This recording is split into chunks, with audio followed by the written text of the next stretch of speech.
I could think of you of starting a party at like midnight. Like, what time will it go till? That's a different type of party, though.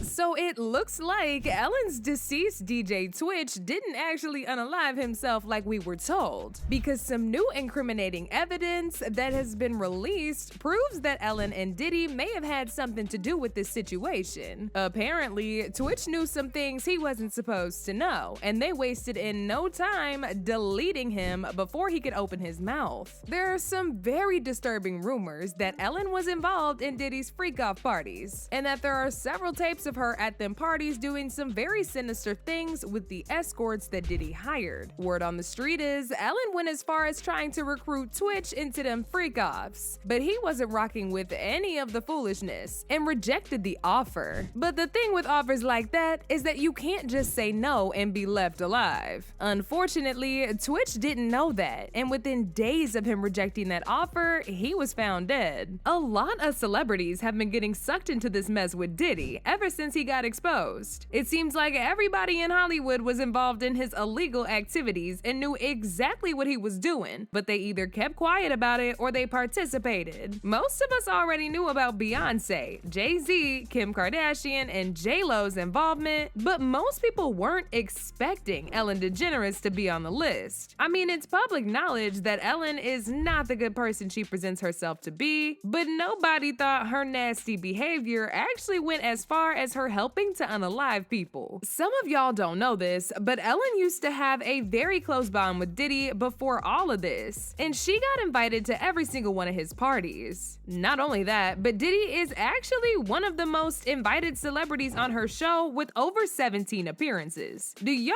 know how much somebody's gotta love somebody to invite them on their show 17 times? Thank you, thank you. Oh, look, you're welcome. And do y'all remember the time that Ellen told Diddy that the reason why she wasn't able to make it to all the parties he was inviting her to is because they were all being held in the East Coast? As the conversation went on, Diddy referenced his freak-off parties by saying he has after parties that are held in the second and third floors of the same hotels, to which Ellen said she already knew about. However, she quickly caught herself slipping and backtracked by saying she knows about the parties because he actually raps about them in his music. So tell me about your birthday party. Am I invited? Yes. Yes, you're definitely invited. I invite you to all my parties. You just haven't seemed to show up to No, any well, of them. is it on the East Coast? Yes. Well, that's why. Why don't you have one here on the West Coast? Because I work all the time. Okay, well, maybe I have one at your house. Where's that? Now, what time would your party start, let's say? Like 9:30. Really? That early? Yeah. I could make that. Yeah. But I could think of you of starting a party at like midnight. Like, what time will it go till? That's a different type of party, though. Uh-huh. No, it'll go from like 9:30 to like maybe 3 o'clock, 3 o'clock. And then, you know, we have the top 2 floors of the hotel. Mm-hmm. And then it will carry on there? Yeah, yeah. Mm-hmm. Then No, I mean the after party. Mm-hmm. No, I know about them. I'll listen to the music. I've heard that song, After Party.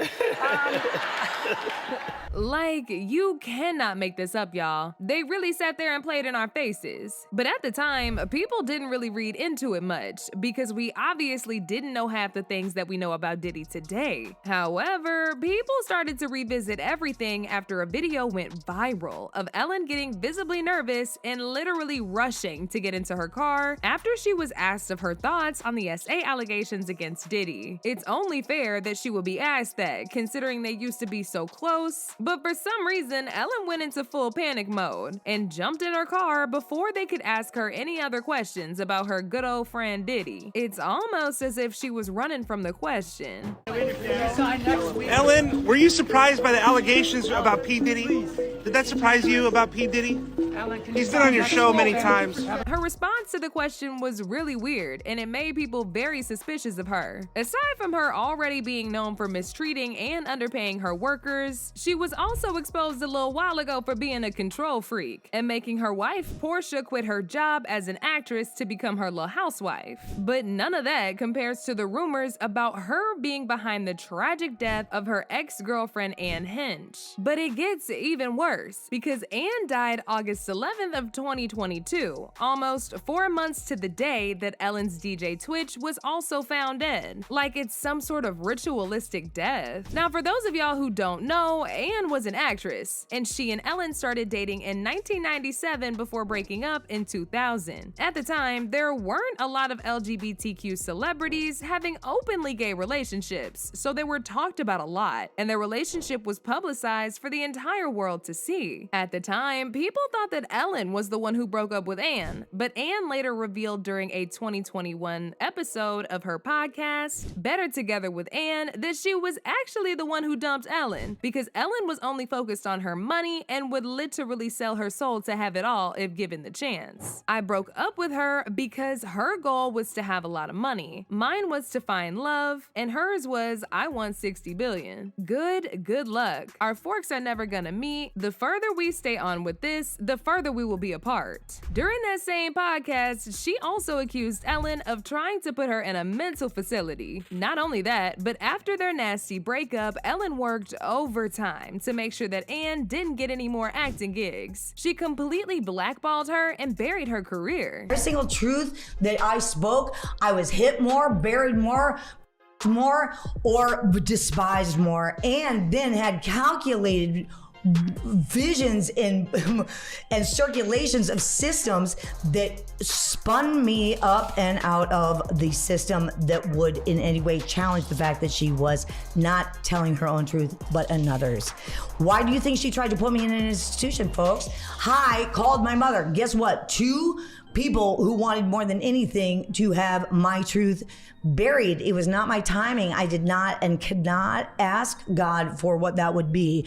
All I could do was stay on my truth, do what I was doing, and study this thing called love that we tried to bury. And now I am up and out of the ground. And unfortunately, those 2 women could not shut me down. And guess what? Just a few months after putting Ellen on blast and exposing her, Anne was involved in a fatal car accident, which left her with several second-degree burns all over her body. She was trapped inside of her burning car for 30 minutes before first responders finally got to the scene. She eventually died, and according to her autopsy report, she died from inhalation of smoke, the burns she sustained, and a broken sternum. People thought she might have been on when she crashed, but the autopsy report proved that she was actually sober. Actually, she had a little bit of a substance in her system, but it wasn't taken at the time of the accident. The hospital admission blood showed the presence of benzos, the inactive metabolite of cocaine, which means she used in the past, but not at the time of the crash. And just about 4 months after this, DJ Twitch, who is the official DJ for the Ellen DeGeneres show, mysteriously died. According to the reports, Twitch checked into the Oak Tree Motel, which was just a 15-minute walk away from the house that he shared with his wife Allison and their 3 children. What made Allison start panicking was when she realized Twitch wasn't in the house. He wasn't answering his phone, he wasn't answering her texts, and his car was still parked at the house. He never went anywhere without his car, so the fact that his car was still there, coupled with everything else, made her start panicking and immediately file a missing persons report. As word of his disappearance started going around, the motel that he had checked into called the police to report that they had found Twitch's body in the bathroom. As soon as the police arrived to the scene, they immediately concluded that he died from a self-inflicted gunshot wound. But a lot of people, including Twitch's wife Allison, were not convinced at all that Twitch unalived himself, because he never showed any signs of wanting to commit suicide.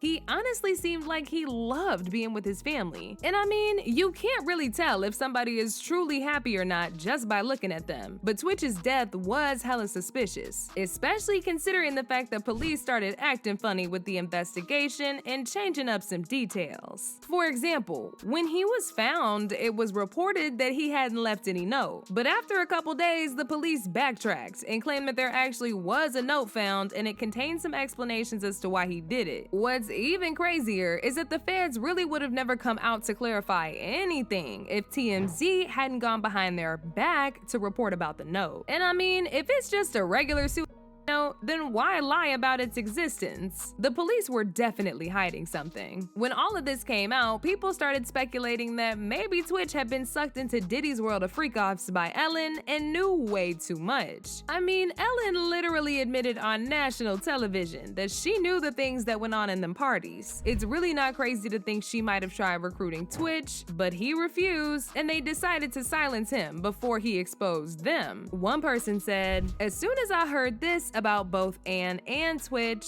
I knew it. Twitch left home because he knew they were coming for him. Something is definitely amiss." Another person said, "I believe Twitch would not have unalived himself. His being gay is not surprising. The truth will always come full circle." But now I want to know your thoughts. What do y'all think about Ellen and Diddy allegedly being behind Twitch's death? And do y'all think Twitch knew too much? Y'all been knew what to do? Let me know your thoughts in the comment section down below. And don't forget to click here to watch this other very messy video.